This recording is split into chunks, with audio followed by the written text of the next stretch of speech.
What is up, everybody? My name is Zach, but you can call me the Z-Man, and let's talk about the Game Awards. So the Game Awards are this week already, Thursday, December 10th at about 5:30 p.m. Central Time. What's that, 6:30 East, 4:30, 3:30 Pacific, 4:30 Mountain. The rest of you guys figure out your own times. I am going to be streaming it live this year over on my Twitch channel, twitch.tv/ZManShow, so come on over. Let's make fun of this thing together and find out what hype trailers are coming out. I know that they've said the Warhammer 40k trailer is coming. Don't care about that one, but we'll probably finally get to actually officially see the Persona 5 Strikers trailer, which we already got leaked, so that's not exciting. But the other fun thing to do is to predict the Game Awards, to figure out who's going to win each category, to figure out who's going to be the content creator of the year, game of the year, best family game. Is it going to be a Nintendo game again? Yeah, probably. But the really nice thing is that the Game Awards website lets you do that. It lets you vote on who you think is going to win. So let's do that. Let's predict the Game Awards. So here we are on the Game Awards website. They have a lot of cool stuff that you can do. You can figure out how to watch, do the news, all that type of stuff. Learn about the voting jury and how the rules are done. I didn't look into any of that, so I don't know if our voting here actually matters at all. I'm assuming all the winners have already been decided based on the voting jury. One of the cool things is over here in the player's voice section. They've been doing kind of a bracket challenge to, oh, they've already got a winner. Congrats to Ghost of Tsushima for being the player's voice game of the year. That's not who I would have voted for, but man, I didn't realize that game was so popular. That's awesome. But the real reason we're here is to pick the winners of the actual awards. I mean, not that Player's Voice isn't an actual award, but the awards that we're not going to be able to vote for ourselves. So I'm going to go through this category by category and make a few predictions, tell you who I would pick if it was just me, and have some fun with that. All right, first category right off the bat, best esports team. Oh boy. Okay, so we got a lot of teams here. We got Damn One Gaming, the Dallas Empire, Call of Duty, G2 Esports, Team Secret. I kind of like Team Secret. I like this dude's beanie. I'm gonna pick Team Secret. Team Secret's gonna win, guys. They're clearly the best Dota 2 team out there. Voted. Best esports host. Again, holy cow, I am not an esports person. I don't know esports at all. I do actually know one of the names on here. Alex the Golden Boy Mendez, Alex the Machine Richardson, Shokes, I guess. James Dash Patterson. Does everyone have to have a nickname? Is that a thing in esports? Alex Mendez, the Golden Boy. That's the guy. That's the guy I at least know anything about, so we're picking him. Best esports game. For the game that has delivered the best overall esports experience to players, inclusive of tournaments, community support, and content updates. Ha! Nintendo ain't winning that one, right guys? Right guys? Irrespective of genre or platform. All right, so we got Call of Duty Modern Warfare. Of course. I wonder if does that include Warzone, Counter-Strike Global Offensive, Fortnite, League of Legends, and Valorant. Oh man, I don't know anything. I know that these two are extremely popular in esports, but Overwatch is the other one I thought would be on here. I don't know. I barely know what Valorant is as a game. It feels like LoL wins every year, so I'm gonna predict that LoL is gonna win again. League of Legends. Vote casted. Best esports event, recognizing an event across, you know what, I'm not even gonna read it. I don't know any of these events. Last Premier Spring 2020 European Finals. That one's in Europe, I don't care about that one. Shout outs to anyone in Europe watching right now. Call of Duty League Championship 2020. That League of Legends World Championship 2020, and the Overwatch League Grand Finals. I've at least heard of OWL, so the Grand Finals of 2020 is gonna win. Best esports coach. My God. You know what? This guy's name is Zonic, which is a combination of Z and Sonic, so clearly the best one. Best esports athlete. I'm so glad we're getting these out of the way early because Ah, damn, I don't know anything about any of these people. I think probably my favorite one out of this category right now is Hio Showmaker Sue, because the nickname Showmaker and this face right here don't really match. I do want to figure out how this guy got the nickname Canyon, because that's an interesting nickname. But Showmaker, come on, Hio, you got this, playing League of Legends. Okay, finally, we're getting into a category that I know at least anything about. Best debut game. For the best debut created by a new independent studio, we've got Carry On by Phobia Game Studios, Mortal Shell by Cold Symmetry, Raji, an Ancient Epic by Nodding Heads Games, Roki by Polygon Treehouse, and Phasmophobia by Kinetic Games. The only of these games that I've actually played anything of is Carry On. I've heard a ton about Phasmophobia though.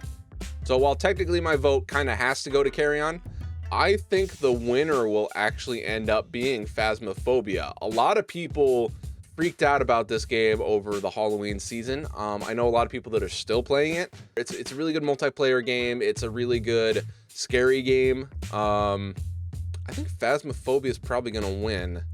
So we're gonna make that vote. Oh my god, I'm a master. I don't know. Content Creator of the Year. For a streamer or content creator who has made an important and positive impact on the community in 2020.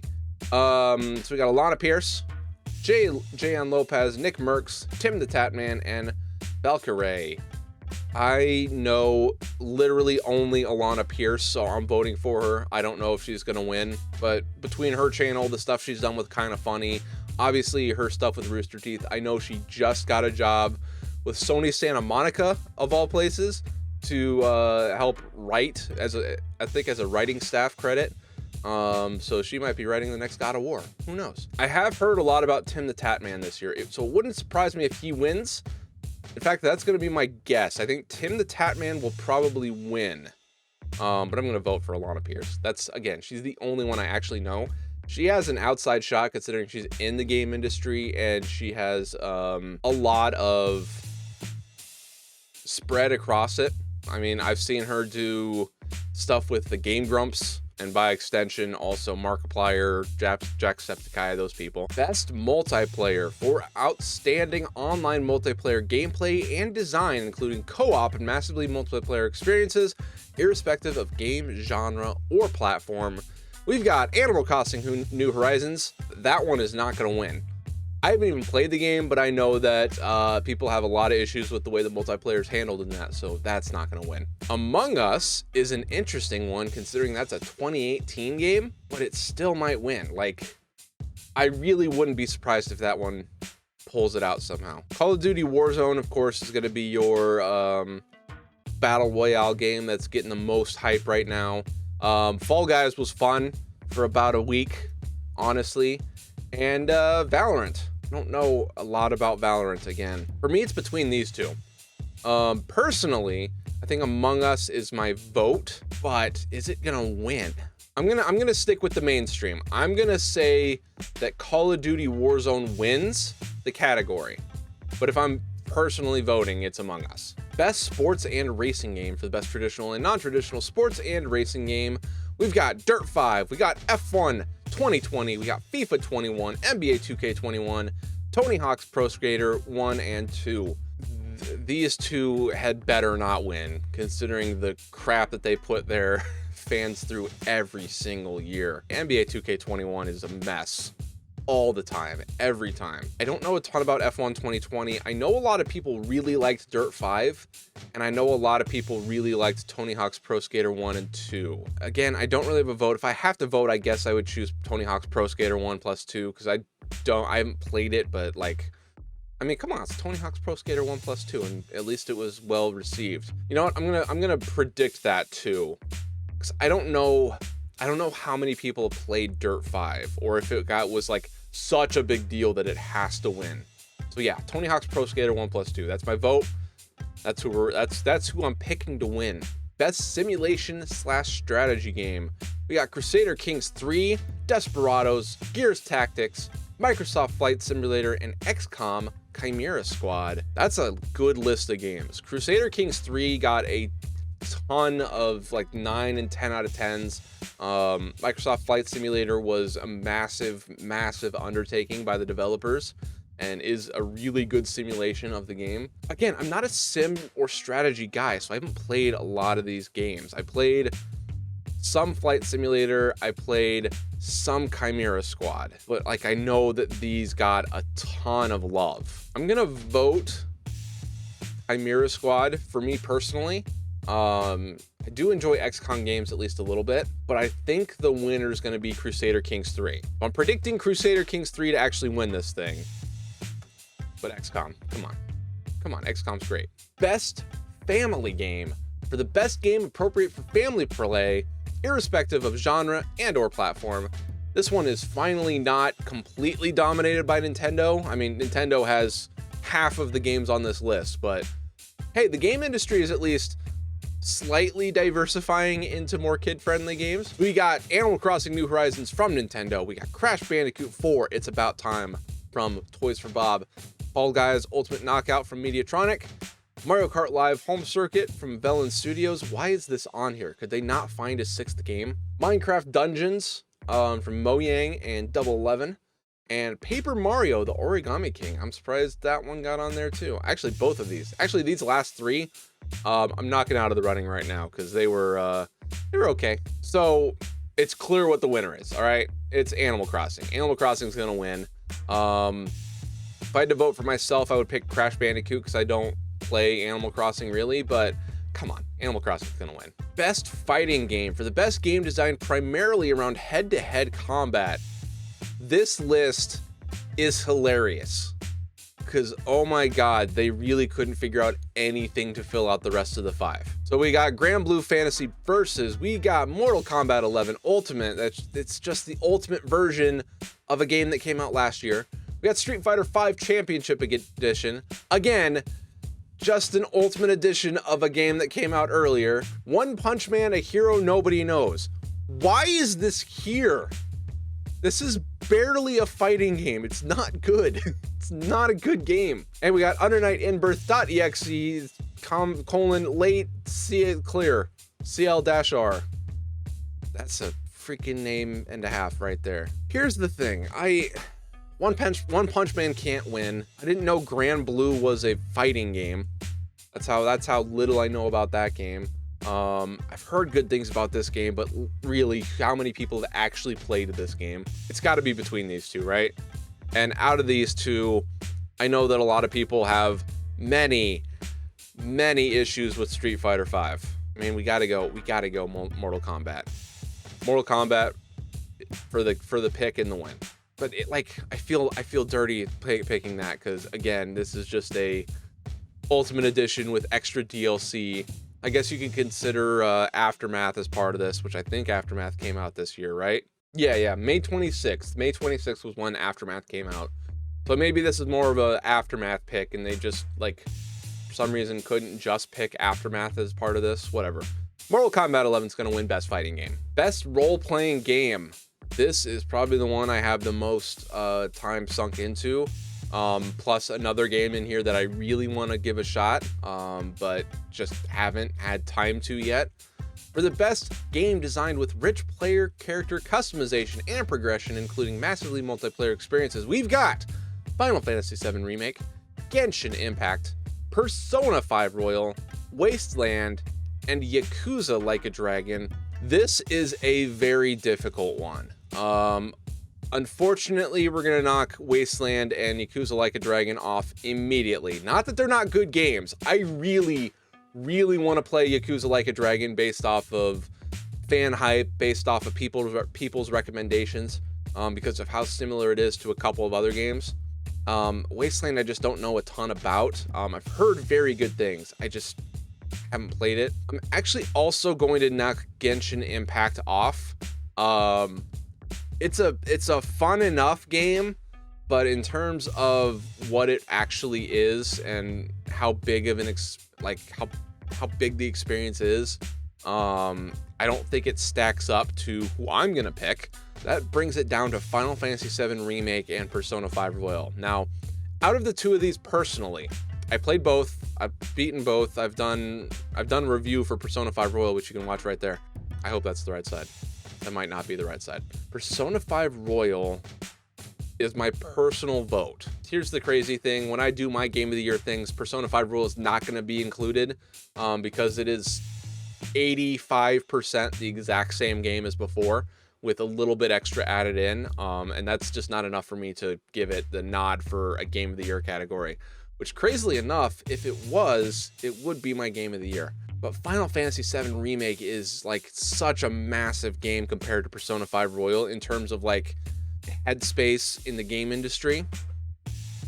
This is a tough one. I don't know what to pick. I'm gonna say that Final Fantasy VII Remake wins this category, I think. Yeah, no, I'm gonna lock it in. Personal vote, Persona 5 Royal, but the one that is actually gonna get the pick, I think, is gonna be Final Fantasy VII Remake. Oh boy, I don't like that category. I don't like that category at all. Best action adventure game. For the best action adventure game combining combat with traversal and puzzle solving, we've got Assassin's Creed Valhalla, we've got Ghost of Tsushima, Spider-Man Miles Morales, Ori and the Will of the Wisps, Star Wars Jedi Fallen Order. Oh man, you couldn't make the cut for last year's game, so you have to show up here. Oh boy. And of course, The Last of Us Part 2. Yeah, I don't know if anyone remembers, but so there's a cutoff date, and this is going to happen again next year to Cyberpunk 2077. There's a cutoff date for the Game Awards, and Jedi Fallen Order fell just after that date. Super Smash Bros. Ultimate had the same issue last year where it got nominated. I think it only won Fighting Game of the Year. But when you nominate a 2019 game in the 2020 awards, that's rough for that game. So I have actually played every single one of these games except for Assassin's Creed Valhalla. I don't think The Last of Us is going to win this category. I think The Last of Us has a few categories later that they might get some nods. This is a tough one because I'm going to cut Fallen Order. I just think it's too long since we've played it. And honestly, when you stack it up against the rest of these games, it has a lot of issues, a lot of buggy, messy issues that they should have waited. This should have been a 2020 game anyway. That way they could get through the bugs and actually put out a really good game. It was so close to being a great game. I just finished Miles Morales, and yes, it is incredibly fun, but the experience is mostly the same as what the original Spider-Man was, and that didn't win like any awards. Here's the crazy thing. The fact that this won Player's Choice is kind of weighing on my mind a little bit. I'm not a massive fan of its combat, and I have a few issues with its exploration and just the way that I like to think about exploration. My personal vote's going to go to Ori and the Will of the Wisps, which is a fantastic game, great art, great soundtrack, honestly a really fun game to do puzzle solving and traversal in, so that's going to be my vote. But I think Ghost of Tsushima is going to win this category.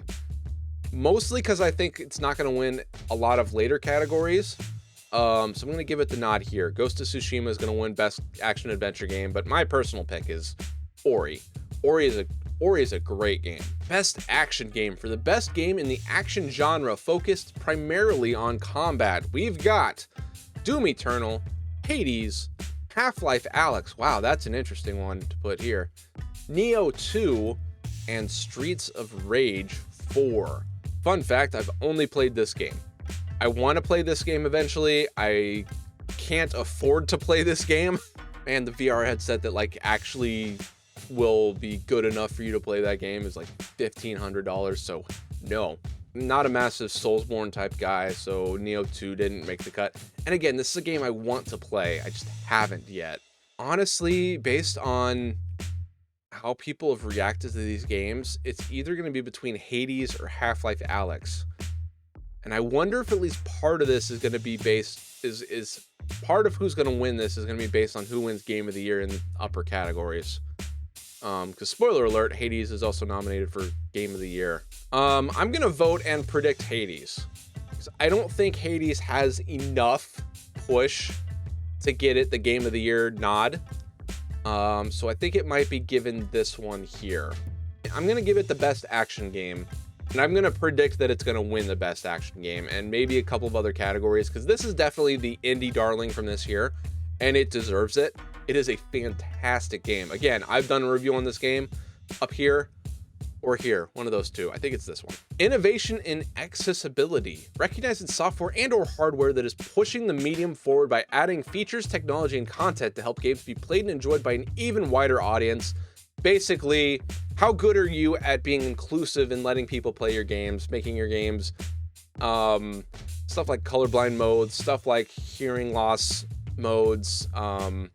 If you know anything about the Blind Gamer or Steven Spawn from Able Gamers, those are the people that have been pushing for a ton more accessibility in games, and they've been doing a fantastic job with it. And I already know who's going to win this one. Probably the best example of this, and the one that gets cited the most, is in Grounded from Obsidian Entertainment, the Spider Slider, which is a fantastic name for that thing. Holy cow, I just realized how great that is. It's the Spider Slider, where you can essentially take, if you have arachnophobia, you can make the spiders not a giant terrifying creature in your game world. So that's a really cool one. But the one that's gonna win, and the one that did by far the most for accessibility, is The Last of Us Part 2. Whenever I think about a game that did a fantastic job at making sure everyone could play it, I always think of The Last of Us Part 2 and how many options were there. A lot of those options were actually great for helping you get the platinum as well, which I am doing every once in a while on Tuesdays over on twitch.tv/Zmann show. I'm doing a lot of plugs today. Last of Us Part 2 is going to win because I think a lot of people realize that, and it's also my vote. Best VR/AR game. For the best game experience, playable in virtual or augmented reality, irrespective of platform. There's only one choice here, honestly, and it's Half-Life Alyx. But the other nominees are Dreams, Iron Man VR, Star Wars Squadrons, and The Walking Dead Saints and Sinners. Honestly, I've heard a ton of great things about all of these, but only one of these was on the best VR platform and had the Half-Life name attached to it. So Half-Life Alyx is going to win. Half-Life Alyx is my vote. Best community support. Recognized in a game for outstanding community support, transparency, and responsiveness, inclusive of social media activity and game updates/patches. This is one I don't know anything about. We got Apex Legends, we got Destiny 2, Fall Guys Ultimate Knockout, Fortnite, No Man's Sky, and Valorant. Again, I know nothing about Valorant. Fall Guys had a pretty good year. I don't know if they've been updating it enough to keep people in. Fortnite's made a ton of updates. I think I'm thinking about this wrong though, because there's also another one later called Best Ongoing Game. My guess is either it's going to be Destiny 2 or Fall Guys Ultimate Knockout. My vote's going to go to Fall Guys, and I'm going to give them the nod. I don't think they're going to win any other categories, so maybe they'll get the nod in this one. So we're going Fall Guys. I'm going to vote Fall Guys. Best mobile game. For the best game playable on a mobile device, we've got Among Us, Call of Duty Mobile. That game came out last year. What the hell? I mean, Among Us came out in 2018, so you know. Genshin Impact, Legends of Runeterra, and Pokemon Cafe Mix. I didn't realize this was a thing. What the hell? Among Us is gonna win. Like, is there any doubt that Among Us is gonna win? Like, the only one that might push it at least a little bit is Genshin Impact. And yes, this is a 2018 game. There is a specific rule that I've seen thrown about a little bit on the Game Awards that the game does not have to come out this year, which is why games like Call of Duty Mobile and what was the other one way down here? But essentially what they're looking for is the best example of this type of game from this year. So even if a game from 2018 makes its big rise in 2020, it can get the nod in 2020. So best indie game. For the outstanding creative and technical achievement in a game made outside the traditional publisher system, we got Carry On, we got Fall Guys Ultimate Knockout, we got Hades, we got Spelunky 2, we've got Spiritfarer. Spelunky 2 is the only one I haven't played at least some of. I want to finish Spiritfarer pretty soon. All of these games are fantastic. If you have not played at least one of these games, definitely give them a shot. A lot of different types of games too. We've got kind of like a monster simulator, a battle royale game, more of a isometric action roguelite, platformer roguelite, and kind of like a base building management sim a little bit, kind of. But all of them are fantastic and have a lot to offer everybody. That being said, Hades, definitely Hades. Honestly, this company, Supergiant Games, I've been a huge fan of for a long time. Transistor was the first game I reviewed way back. Bastion is a fantastic game. Pyre's a pretty good game. But this feels like the culmination of all their work so far. Best ongoing game, awarded to a game for outstanding development awarded to a game for outstanding development of ongoing content that evolves the player experience over time. We've got Apex Legends, Destiny 2, Call of Duty Warzone, Fortnite, and No Man's Sky. Apex Legends is going to get cut out right away because they are not like. They haven't been putting out enough content for people, which is such a stupid statement. Because I'm actually big fans of what Respawn's doing with this game. Because they're like refusing to crunch their people, like let's say Fortnite's doing. That being said, Fortnite's definitely the one that's got the most ongoing content, which is why I think they're gonna win. They just finished up a massive event with Marvel and are moving into an event that has people like Kratos and the Mandalorian. There's others. I think Master Chief got leaked or something. There's wonders about if Samus from Metroid is actually also going to be in this game. I really wish they wouldn't win for some of the business practices they have, but they're going to. That's just the unfortunate fact of the matter. Games for impact. This one's always an interesting one.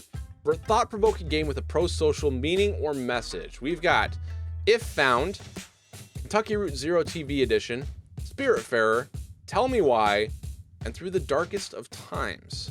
The ones I've played, of course, are at least some of Spiritfarer, and again, I want to finish this game because it is a really good game. And Tell Me Why are the games that I've played. Two different messages, one more about loss and like coping and acceptance and whatever. Tell Me Why is going to be more on the lines of transgender issues, as the second main character is a transitioned male. I don't know who's going to win this one. As a cisgendered white man, I don't know a ton about the experiences shown off here and how well they showed off these experiences. I thought they did a pretty good job, but again, I don't know for sure. I feel like this game has the unfortunate circumstances of having Don't Nod applied to it. This game was not as good as previous Don't Nod games like Life is Strange and I guess Life is Strange 2. Man, I'm having issues picking here. Let's go. Spiritfarer got a lot of love early. I just don't know enough about these other games, so I'm not going to pick any of those. I'm going to guess that Tell Me Why is going to win, but I'm going to guess that this one has enough push and enough cachet. And even if you haven't played the game, you at least know what the message is here, and it is a message worth getting behind, which is why I think this one's going to win. I think that one's going to win. Best Performance, awarded to an individual for voice acting, motion, and or performance capture. We've got Ashley Johnson as Ellie in The Last of Us Part 2, Laura Bailey as Abby in The Last of Us Part 2, Daisuke Tsuji as Jin Sakai in Ghost of Tsushima, Logan Cunningham as Hades in Hades, and Najee Jeter as Miles Morales in Spider-Man's Miles Morales. So again, right off the bat, I'm going to knock out Logan Cunningham as Hades and Najee Jeter as Miles Morales. Honestly, only because me personally, I thought Najee Jeter did a fantastic job as Miles Morales, but not all the time. I thought some of the writing, unfortunately, was really stilted and cringy, kind of. But a lot of it was really good. Logan Cunningham is not someone I would have thought of for this award. I mean, he did do a good job as Hades, but like, that's not really a performance game. It's more of a art direction, sound, and gameplay type game. Daisuke as Jin Sakai, he was really good. Like, he was really good. But that being said, I don't think he's going to win. I think it's definitely going to come down to Ellie and Abby, Ashley Johnson and Laura Bailey. And I've heard a lot of love for both of these characters. And playing through the game, I really liked both of their experiences. I'm going to give the slight lean to Laura Bailey as Abby. I thought her experience her acting was fantastic in this game. The way she had to move through anger and rage to happiness to reluctance to the motherly tendency she ended up with at the end of the game. I thought she did a fantastic job. That's not to say that Ashley Johnson didn't give almost the exact same experience. One of the scenes very early in the game, her acting job was fantastic. Oh man, I'm almost regretting my vote now, but I'm gonna stick with it. I think Laura Bailey's going to end up winning. I guess now that I think about it, if I had to make a vote, I would give it to Ashley Johnson. But I think Laura Bailey's gonna win. Best audio design, recognizing the best in-game audio and sound design. We've got Doom Eternal, Half-Life Alyx, Ghost of Tsushima, Resident Evil 3, and The Last of Us Part 2. Oh boy. Best in-game audio and sound design. Resident Evil 3 is almost in there, I feel, because of what Resident Evil 2 did. I don't know if it actually deserves the nod. Again, I haven't, it's been a long time since I've even seen this game. If I had to make a guess, it's going to be between Half-Life Alyx and it's going to be between The Last of Us Part 2. Because both of these games did a really good job with, 3D audio, positional audio to help you find enemies, help you find stuff. And I think The Last of Us Part 2 got played more. I'm going to give that one the guess. I'm going to give that one the vote. I'm going to give that one the win. Best score in music for outstanding music inclusive of score, original song, and/or licensed soundtrack. Holy cow, this is a category. We've got Doom Eternal, Final Fantasy VII Remake, Hades, Ori and the Will of the Wisps, and The Last of Us Part 2. All right, I'm cutting off the ends right now. The Last of Us Part 2 actually has, thinking back on it, has a lot of music-based elements. The guitar and one particular song that I don't remember the name of has a huge deal in the story of this game. That being said, the rest of the music is, I don't remember it, so I don't know. Doom Eternal, I remember getting a little bit of flack for audio design and the fact that the soundtrack wasn't as good as the original Doom 2016. So I'm cutting those two off. I'm also going to remove Ori. Ori has a beautiful soundtrack to go along with its visuals, but it just doesn't match up to these two right here. Hades and Final Fantasy VII Remake. I'm going to vote, and I think it's going to win as well, Final Fantasy VII Remake. But before I do that, Darren Korb from Supergiant Games, Hades, is such a good composer. Darren, I love you, man. You're fantastic. I listen to all your stuff. It is on repeat on my music playlist when I'm driving in my car. Man, I wish I could vote you, but what Final Fantasy VII Remake did with what was already an incredible soundtrack. Man, I was just listening through the soundtrack, both of these soundtracks actually, very recently to add them to a playlist, and I can't this is such a good soundtrack. Final Fantasy VII Remake wins. Best art direction for outstanding creative and technical achievement in artistic design and animation. Again, this is a goddamn category. We've got Final Fantasy VII Remake, Ghost of Tsushima, Hades, Ori and the Will of the Wisps, and The Last of Us Part 2. Okay, so first off, Final Fantasy VII Remake. Beautiful game. Some really cool art style decisions. When they actually go into CG mode and not gameplay mode, the CG is incredible. It's insane how good it is.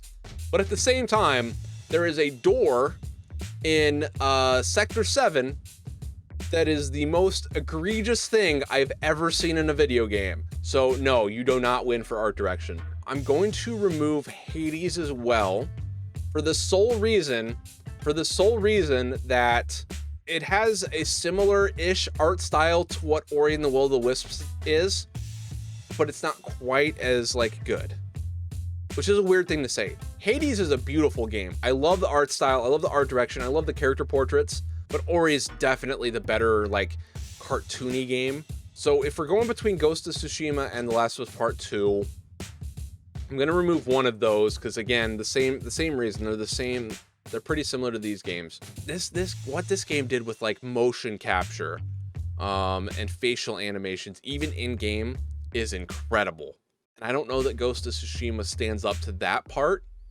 What Ghost of Tsushima definitely stands up to and is infinitely better at is the use of colors in their open world, which is why I think I'm gonna give the nod to Ghost of Tsushima over The Last of Us Part 2, which makes this the incredibly difficult decision between Ghost of Tsushima and Ori and the Will of the Wisps. Oh my god, I don't know. They're two very different art styles, arts designs, but they're both fantastic. Like Ori and the Will of the Wisps, if you want to talk about animation, Ori and the Will of the Wisps just got 120 frame per second mode. I'm gonna give the nod to Ori. Have I given Ori the nod anywhere else? I don't think I have. I did in Best Action Adventure Game. Maybe this is where Ghost gets the nod. I'm actually gonna vote Ori and the Will of the Wisps, and I'm gonna give it the nod. I think it's gonna win Best Art Direction as well. That is a difficult category. And I hope I never have to pick something that hard again. Best Narrative, we've got 13 Sentinels, Aegis Rim, Final Fantasy VII Remake, Ghost of Tsushima, Hades, and The Last of Us Part 2. I know nothing about this game, so no. I haven't finished this narrative, but it's not holding me nearly as much as some of the other games on this list, so no. Final Fantasy VII Remake, I think this one's too divisive of a narrative to get a nod, so no. Hades and The Last of Us Part 2, that is actually a really good position to be in. Critically, this got a lot of love for its narrative, but I think there were also some issues with it. So I'm gonna vote for Hades. I think Hades is the way that they blend the story and the gameplay together, the narrative and the gameplay together is fantastic. The story of Zagreus is beautiful, touching, and it's just really good. It's a great narrative if you can get through the game enough times to experience it. I'm gonna vote Hades, but I think The Last of Us Part 2 is gonna win. I think The Last of Us Part 2 just critically is a darling. It is a continuation of a story that a lot of people already love in The Last of Us. I think it's gonna win. Best Game Direction, awarded for outstanding creative vision and innovation in game direction and design. Innovation kind of stands out to me right now. So we've got Final Fantasy VII Remake, Ghost of Tsushima, Hades, Half-Life Alyx, The Last of Us Part 2. Again, innovation really stands out to me. I think it's gonna be one of two games. I think it's either gonna be Ghost of Tsushima because of the way that it did its open world, the way that it like directs you. The extremely minimalist UI is fantastic in this game. But I also think that Half-Life Alyx has a great chance because it's one of the first like VR games that is like, holy cow, this is a game. This is just a fantastic game, irrespective of the fact that it's in VR. And it had to make a lot of really interesting and innovative design decisions in order to do that. I'm gonna give the vote to Half-Life Alyx. Part of me thinks that Last of Us Part 2 might win this too. I think that Last of Us Part 2 wins. I know I just said it's either between Ghost of Tsushima or Half-Life Alyx, but honestly, that's personally for me. I think Last of Us wins. Just based on like the fact that it's Naughty Dog. I don't know if I agree with my decision of who's gonna win. But I agree with my vote. I definitely agree with my vote. And here we go, the big category. The final category. Oh god, I've been talking for a long time. The Game of the Year. Recognizing a game that delivers the absolute best experience across all creative and technical fields. We got Doom Eternal. We got Final Fantasy VII Remake. We got Ghost of Tsushima, Hades, Animal Crossing New Horizons, and The Last of Us Part 2. One of these things is not like the others. One of these things just doesn't belong. I could see a lot of these winning. The only one I can't see winning is Doom Eternal. I just don't think it had enough push. It was a game that came out very early, first of all. That was, I think, a February release from this year. Very early, and it's no longer kind of in the zeitgeist for people. And I don't know that it was like critically as well received as the rest of these games. For that same-ish reason, I'm going to cut out Final Fantasy VII Remake. Great game, fun battle system, several issues, and the ending was definitely polarizing for a lot of people, me semi included. I love where that game's going. I hate how they did it. I think that's a phrase that I've heard many times, and one I 100% agree with. Man, the fact that Ghost of Tsushima got player's voice really makes me wonder if that one has a shot. I don't know if it does. Hades, I'm keeping in there as it's definitely the indie darling from this year, and I think it has a very outside shot of actually winning. Animal Crossing New Horizons had a massive year in terms of what like 2020 is as a gaming year.